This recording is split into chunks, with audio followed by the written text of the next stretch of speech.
संसद के बाहर हुए एक प्रदर्शन को लेकर अब विवाद गहराता जा रहा है। पुणे से सांसद पप्पू यादव के प्रदर्शन पर संत समाज ने कड़ी नाराजगी जताई है। संतों ने इस प्रदर्शन को लेकर कई सवाल उठाते हुए कहा कि लोकतंत्र में अपनी बात रखने का अधिकार सभी को है, लेकिन धार्मिक आस्था और परंपराओं का सम्मान भी जरूरी है। प्रदर्शन के दौरान उठे मुद्दों और नारों को लेकर संत समाज ने इसे सनातन धर्म की भावनाओं से जोड़ते हुए आपत्ति दर्ज कराई है। संतों का कहना है कि सनातन धर्म करोड़ों लोगों की आस्था और विश्वास का प्रतीक है, इसीलिए इससे जुड़े मामलों में संवेदनशीलता बरतनी चाहिए। आइए आपको सुनाते हैं इस वीडियो में संतों ने क्या कुछ कहा। मैं कहूँगा कि इस देश में कानून का राज है। निसंदेह जो चढ़ावा चोरी हुआ है उस पर सरकार कानून अपना काम करेगा, मगर जिस प्रकार भगवा कपड़ा पहनकर देश में सांसद महोदय पार्लियामेंट में बैठे हैं, मैं समझता हूं इससे ज्यादा निंदनीय कुछ नहीं हो सकता। वो भगवा वस्त्र इस देश के करोड़ों साधु सन्यासी पहनते हैं, जिनमें से वो भी किसी को मानते होंगे। पहला। दूसरा कि यही सब करने की क्षमता क्या हरा कपड़ा पहनकर करने की है? कश्मीर में 90 हुआ, क्या संसद में हरा कपड़ा पहनकर करने की क्षमता जुटा पाए? पहलगाम हुआ, क्या क्षमता जुटा पाए हरा कपड़ा पहनने की?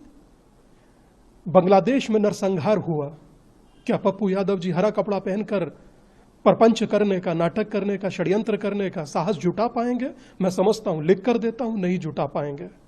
मगर जो मकर द्वार पर आज सनातन के साथ मक्कारी किया गया, मुझे लगता है ये देश की जनता देख रही है।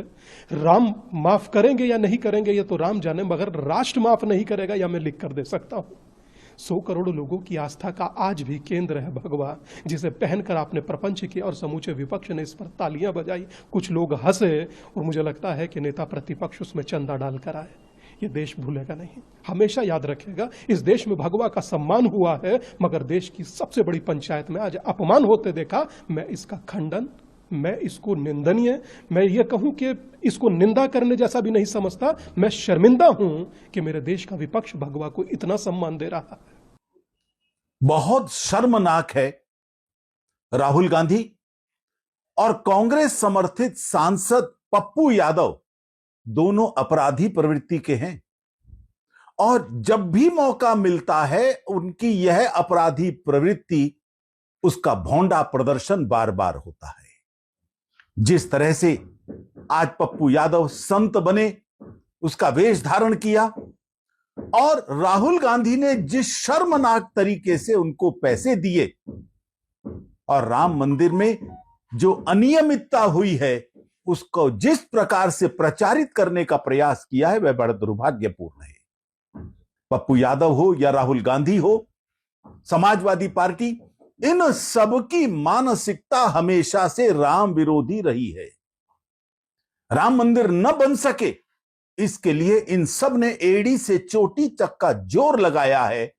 अब जब राम मंदिर बन गया, वहां राम भक्तों का सैलाब आ रहा है, इन सबको परेशानी होनी स्वाभाविक है।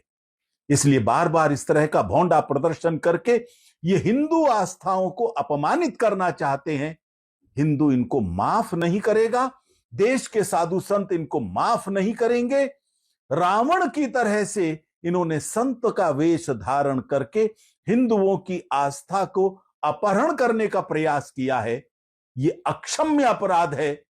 इसके विरोध में हम कानूनी कार्यवाही भी करने का विचार करेंगे। फिलहाल पप्पू यादव के प्रदर्शन को लेकर सियासी बयानबाजी तेज हो गई है। एक तरफ इसे राजनीतिक विरोध बताया जा रहा है, तो दूसरी तरफ संत समाज इसे धार्मिक भावनाओं से जुड़ा मामला बता रहा है। अब सभी की नजर इस विवाद के आगे की प्रतिक्रिया पर टिकी हुई है। फिलहाल इस खबर में बस इतना ही। इसको लेकर आपकी क्या राय है, हमें कमेंट सेक्शन में जरूर बताएं, और ऐसे ही देश दुनिया की तमाम खबरों के लिए देखते रहिए भारत एक्सप्रेस।